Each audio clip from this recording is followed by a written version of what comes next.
Are you good at doing family? What does that mean?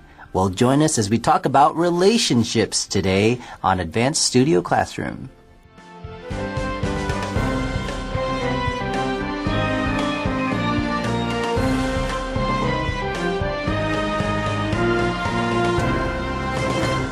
Hello friends, welcome to Advanced Studio Classroom. I'm Campbell.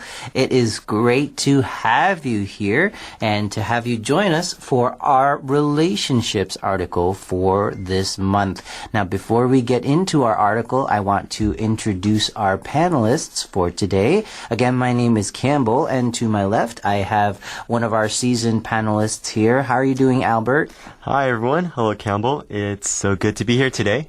Albert, are you good at doing family? I hope so. I guess we will find out by the end of the program. That's true. All right, and now we have some sisters here in the studio with us. Now, I think that's kind of appropriate since we are talking about family. Can you guys introduce yourselves? Sure. My name is Selena Taylor, and I have a younger sister named Joy. Joy, say hi. Hi. Joy, how old are you? I'm 18. 18. And Selena, how old are you?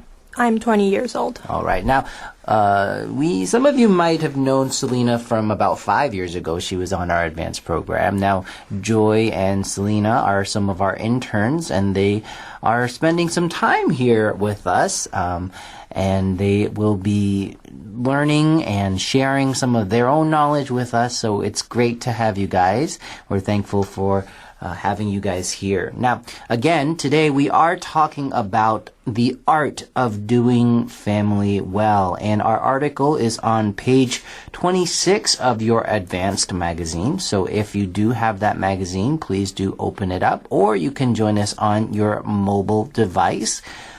So the title is The Art of Doing Family Well. What does that mean? What does it mean to do family well, Albert? Well, I'm thinking when you do anything well, you're able to be really good at it.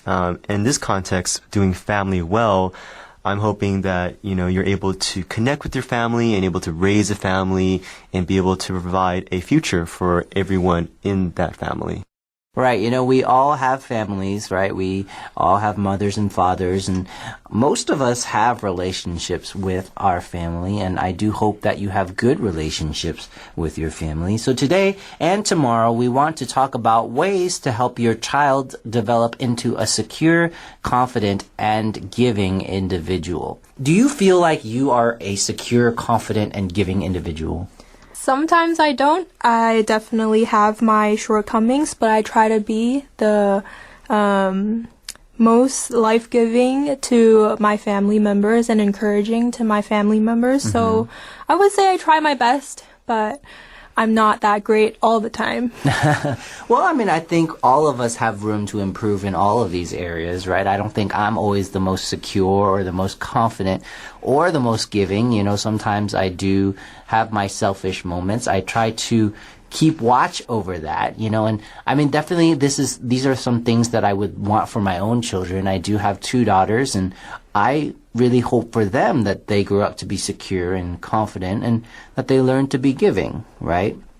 So we are going to be studying actually 2 articles in this relationships lesson. And today we're going to be talking about a special family. Albert, can you tell us a little bit more about this family? This family has 12 children. I cannot even count that high. 12? That's amazing. Yes. These 12 children, 7 of them have disabilities. Mm-hmm. But they're one big happy family in California. That's right. So, 12 children. I have 2, and that already is... I can barely handle 2. I don't know how they handle 12. And then add on the fact that 7 of the children have disabilities. What are we talking about when we talk about disabilities?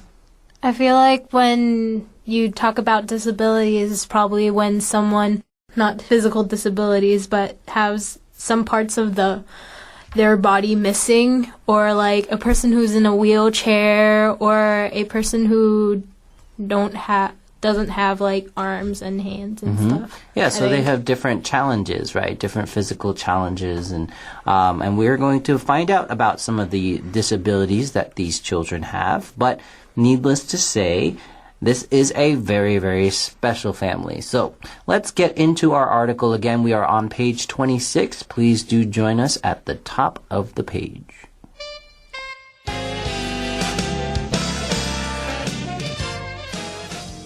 The Art of Doing Family Well. Ways to help your child develop into a secure, confident, and giving individual. 12 children, 7 disabilities, and 1 big, happy California family.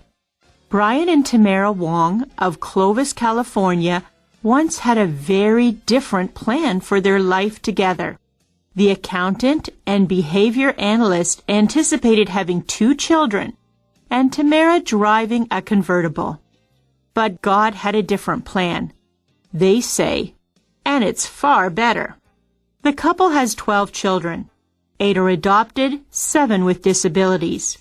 Tamara drives a van that can seat 15 people, and she couldn't be happier.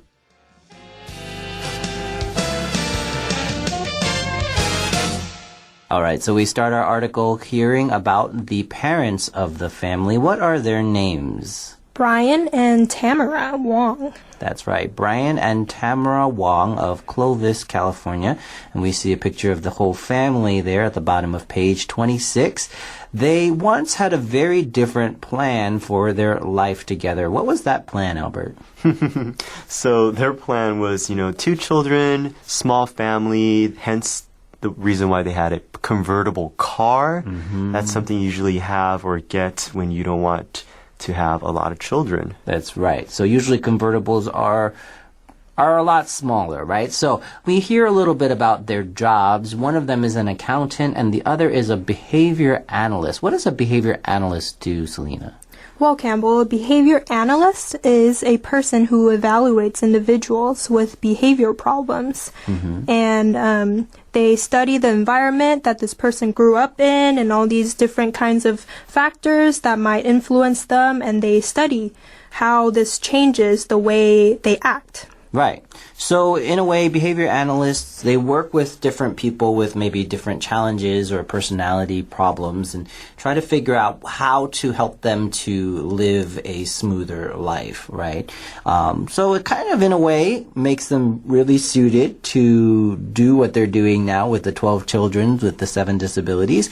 And they anticipated having 2 children, as Albert said, and Tamara driving a convertible. What is a convertible? Well, a convertible is a car with a soft roof which can be folded back. Right. So if you think about a car that is kind of open, right? And did they end up having this type of lifestyle? Did they end up following their plan? Well, for a little while they did, and they ended up adopting more children. Right. They said God had a different plan, and they say it's far better. And, oftentimes I find that that's true. A lot of times I have my own plans, but God has some other plan. And when I choose to obey and submit to God's plan, I find that His plans are always better than my own because, I can't see the whole picture like He does, right? So, like we said, the couple has 12 children. How many of them are adopted? 8. That's right. 8 are adopted and 7 have disabilities. I think I really liked how earlier you mentioned the behavioral analyst as a profession, right? It complements well because the other spouse is an accountant. Right. And an accountant is usually involved with financial records, finances. So having 12 children, you definitely need to be good with money. That's true. Very true. Yes. And I think God definitely knew they had the ability to take care of 12 children, Right. especially 7 with disabilities. So, yes, God knows His plan, and Right. His plan is best. Yeah. So. And I think it's amazing that this couple, in a way they chose, right? They chose to, and we'll learn more about that later. They chose to bring these children into their families. A lot of parents, when their children are born with disabilities, it's not something they choose. They're kind of just put in that situation. But Right. they actually chose to open themselves up to needing to have to give these children extra care, right? Now, did Tamara end up driving a convertible? No. No. What does she drive now? A van. That's right. She drives a van that can seat 15 people, and she couldn't be happier. That sounds amazing. All right, so how did they end up having this type of lifestyle? Let's continue our article on line 15.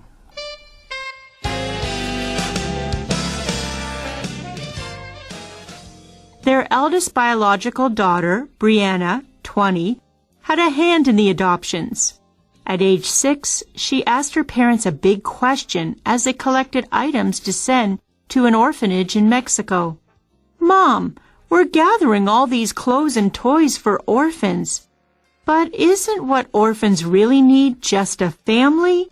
They prayed over her question, and it led them to adopt a healthy baby girl, Brooklyn, in 2004. After that, they started looking for children with needs. That led to the adoption of Blythe, 17, Bethany, 10, Braxton, 10, Bailey, 8, Bella, 7, Becca Joy, 4, and Bennett, 4.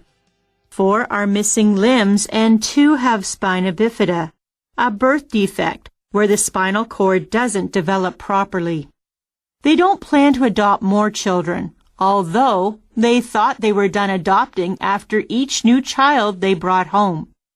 Then they'd spot another on an adoption list or in an orphanage who captured their hearts.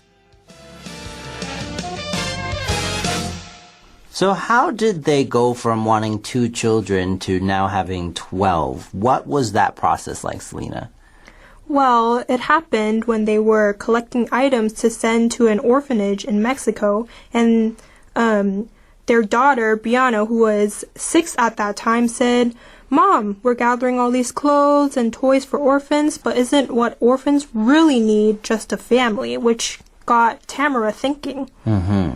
That's pretty deep for a 6-year-old, right? I think that's pretty amazing for a 6-year-old to really realize that. And I think a lot of times we underestimate the power of children and what they're able to think. Or I would like to think of it as it reflects their innocence. Yeah. You know, because I feel like as we grow up, you know, we get conditioned to be like, oh, this is the way how the world works. You know, some things are unfair, and we try and do what we can, but sometimes it's really not enough. And, you know, this little kid right here, it's like, hey, let's get to the heart of the issue here. That's right. So they were collecting all these clothes and toys for orphans, but then she raised a really important question, and it got Brian and Tamara thinking, right? She asked, isn't what orphans really need just a family, right? Now, it says here that Brianna is their biological daughter. What does that word biological mean? It means related by birth. So when your father and your mother get married and then they give birth to a child, then it would be their biological children. Right. So you are Selena's biological sister. Yes. Right? You guys are related by birth. You have the same mother, same father. Yep. Yeah. So not related by adoption or other means, right? No. Yes. So I have 2 biological children. That means that my wife and I had 2 children. In the future, will we adopt? We may. You know, we've talked about it. I'm not sure what God's plans are. We will decide that, you know, as we go, maybe when the children are a bit older. But, you know, I think it's amazing what Brian and Tamara have done. Now, after Brianna at the age of 6 asked them this question, what did they do, Albert? They prayed over her question, and it led them to adopt a healthy baby girl. That's right, and the baby girl's name was Brooklyn, and this was in 2004. So, they adopted a healthy baby girl, and then after that, what happened? They kept adopting children, and the funny thing I found was they're all named the first letter of each of their names starts with a B. That's right. So it starts with the dad, Brian Wong, right? And then we have Brianna Wong and Brooklyn Wong. And then they adopted these other children, Blythe, Bethany, Braxton, Bailey, Bella, Becca Joy, and Bennett. That is a lot of children.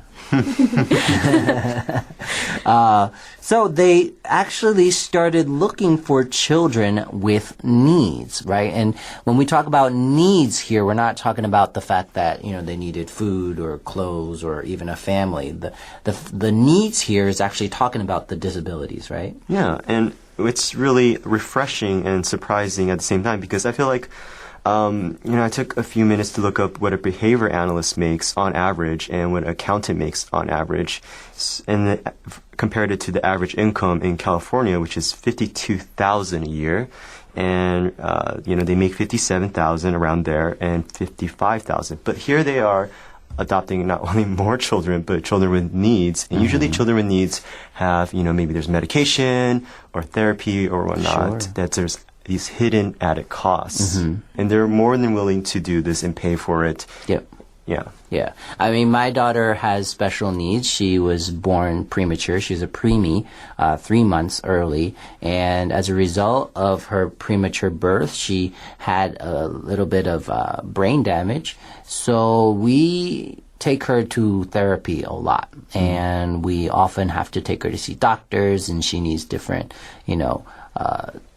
equipment to help her in her development, and she's fine. She's growing and she's doing really well, and we're so thankful for that. But I can definitely understand the challenges of having a child with special needs. The thing that I have learned as a father of a child with special needs is that they're no different than any other child. They are actually just like every other child, they just have special needs, which I really like this term, special needs. And so we learn a little bit more about the special needs that they have. What are some of the needs that these children have? Well, 4 of them are missing limbs, and 2 of them have this birth defect called spina bifida. That's right. So we see a picture of the whole family there, and then at the top we see 4 of the girls. Now, when we talk about limbs, we're talking about the arms and legs. So we see a picture of how some of them are missing their legs, okay, and some of them are missing arms. And I saw a video while I was preparing for this article, and the kids are amazing. They're doing gymnastics and they're doing like backflips and tumbles, and I'm just like, you're missing an arm and a leg, but hey, like you are more athletic and physical than I am. With I all can't do 4 a back. limbs, I can't do a backflip. So this goes to prove what I was talking about earlier, that they may be missing arms and legs, but they're no different, and they are just as capable as the rest of us. So we talk about this birth defect, spina bifida. What is a birth defect? It's a physical or chemical problem with a body part or a process which is present at birth. That's right. Now, we don't know why people are born with these birth defects. There are a lot of different reasons they may happen, but the fact is they do happen. And this particular birth defect, spina bifida, causes the spinal cord to not develop properly. And we know that the spinal cord is very important. That's how we stand up straight. Also, that's where the information gets passed from our brain to other parts of our body. So when the spinal cord isn't developed properly, there can be some challenges, but they're facing them well. Now, do they plan on adopting more children? Well, they don't plan on adopting any children, but we don't know that because they said that every time they adopted another child, so I guess we'll see. That's right. So after each child they adopted, they thought, we're done. But then they'd spot another one on an adoption list or an orphanage that captured their hearts, which just means that they just fell in love with this child and they thought, okay, we have to help them. We have to bring them home. Now, the thing is, though, a lot of times we think, wow, Brian and Tamara, they're the heroes here. They're the ones that are helping these children. But they actually feel differently. So let's continue our article and finish up our article for today. Please join us on the right-hand column on line 7.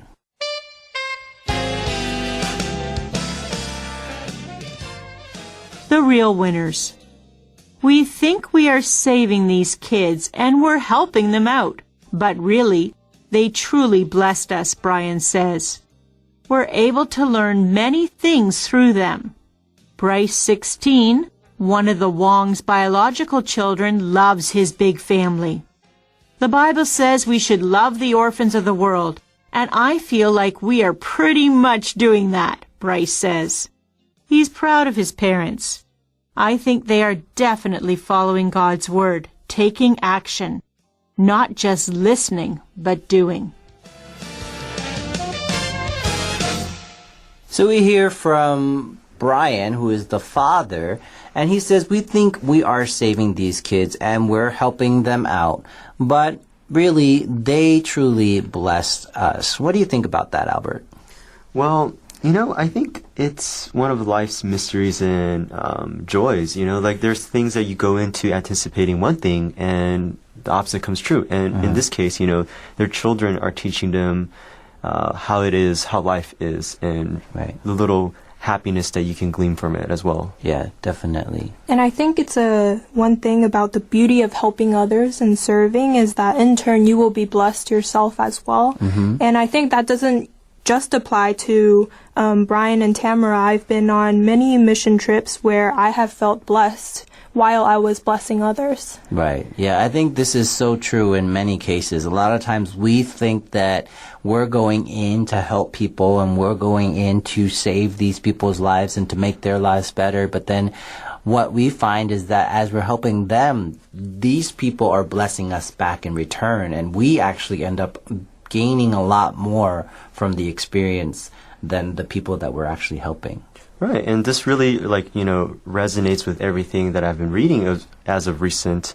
There's self-help books and, articles published online that are trending where people say, hey, the key to happiness is not focusing on yourself, not buying, items, but, giving. Generosity goes a long way, and it comes back to you in ways you cannot imagine. That's right. As a father, I've definitely grown a lot, and I've definitely gotten so much more from my children than I feel like I've given to them. And I really feel like it's a privilege and to be able to raise these two beautiful girls. And it's a challenge, definitely. And I pray, my wife and I pray every day to know exactly how to raise them and how to teach them. It's not always easy. Now, we do hear from Bryce, who is 16, and he is one of the Wong's biological children, so he's not one of the ones that was adopted. How does he feel about his big family? He feels that he loves his family, and the Bible also teaches him that we should love all the orphans of the world, and he feels that he's doing pretty much that. Yeah. He feels that they are doing their part to love the orphans, right? Not just to give them clothes and just give them things. Those things are important, but they're actually taking them into their homes and they're loving them and they're incorporating them into their family. How does he feel about his parents, though, Selena? Well, he's very proud of his parents, and I think that's such a beautiful thing. Both him and Brianna, their biological children, they're just as inspiring as their parents, I think, because they love their adopted brothers and sisters, and I think they really are doing family well. That's right. So I think the fact that the children are proud and that they love their parents speaks a lot about their relationship and speaks a lot about this family. I can only imagine, and I definitely believe that Brian and Tamara probably invest a lot of time and a lot of care into these children so that they know that they're loved and that they're cared for. And I think as parents, that's one of the most important things to realize is that our children need our time more than anything. More than money, more than physical things more than, material things. I think the most they need is our time and our love, and they need our attention. I know as a father, a lot of times, especially now with modern technology, I'll be sitting in the same room with my daughter, but, maybe someone is messaging me on my phone and I have to respond really quick. And my oldest is getting to the age where, she'll actually get annoyed and she'll get mad because, dad's on the cell phone and I want to play with you, and she doesn't do anything, and she'll sit there and she'll play and she'll wait patiently. But then later on, like, I'll talk to her and I'll sense something's wrong, and I'm like, "Are you mad?" And she's like, "Yes." And I said, "Why?" And I'm like, "Is it because Daddy was on the cell phone?" "Yes." So, I'm learning that I need to learn how to set time aside for my children. I want to apologize ahead of time. It was probably me messaging Campbell, distracting him from father-daughter time. Yes. So I think this is an inspirational article. I think all of us can definitely do more. And, this is a challenge. What can we do to reach out? How can we help those around us? And how can we help those that we might feel are less fortunate than us? And, a lot of times when we do, we are the ones that will end up being blessed. All right. Well, that was day 1 of our article, The Art of Doing Family Well. Please do join us tomorrow as we talk about fighting. This will be interesting. All right. So that's all for us for today. We hope that you'll join us again tomorrow. Take care, everyone. Bye-bye.